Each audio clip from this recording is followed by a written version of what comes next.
আমি যখন জাহেল ছিলাম তখন আমি এই হাদিস জানতাম। সেটা হলো যে লা ইলাহা ইল্লাল্লাহতে যে বিশ্বাস করলো এবং এই বিশ্বাসের উপর যে মারা গেল সে কোথায় যাবে?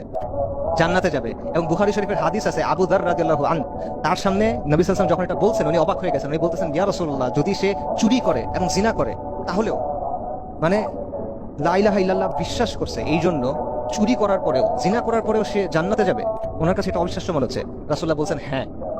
আবু যার রাদিয়াল্লাহু আনহু আবারও জিজ্ঞেস করছেন, ইয়া রাসূলুল্লাহ, যদি সে চুরি করে এবং জিনা করে তাহলেও? রাসূলুল্লাহ সাল্লাল্লাহু আলাইহি ওয়াসাল্লাম বলছেন হ্যাঁ। আবু যার রাদিয়াল্লাহু আনহু তৃতীয়বার জিজ্ঞেস করছেন, ইয়া রাসূলুল্লাহ, যদি সে চুরি করে এবং জিনা করে তাহলেও? ওনার কাছে মানতে কষ্ট হচ্ছে যে চুরি করা, জিনা করা, এত ভয়ঙ্কর গুনাহ করার পরেও জান্নাতে যাবে। রাসূলুল্লাহ সাল্লাল্লাহু আলাইহি ওয়াসাল্লাম বলছেন হ্যাঁ, এবং যদিও আবু যারের সেটা অপছন্দ হয়।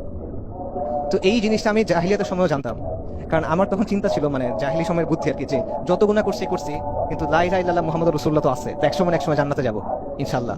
যত গুনাহ করছি একটা ছোটখাটো শাস্তি হবে, নাউজুবিল্লাহ, এটা জাহালাতের চিন্তা আর কি, কিন্তু একসময় তো জান্নাতে যাচ্ছি, শিরক তো করি নাই কখনো।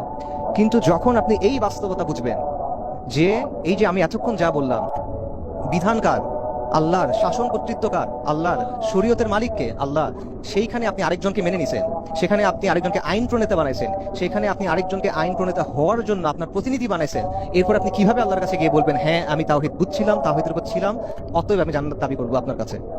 এটা আল্লাহর কাছে আপনি বলতে পারবেন না।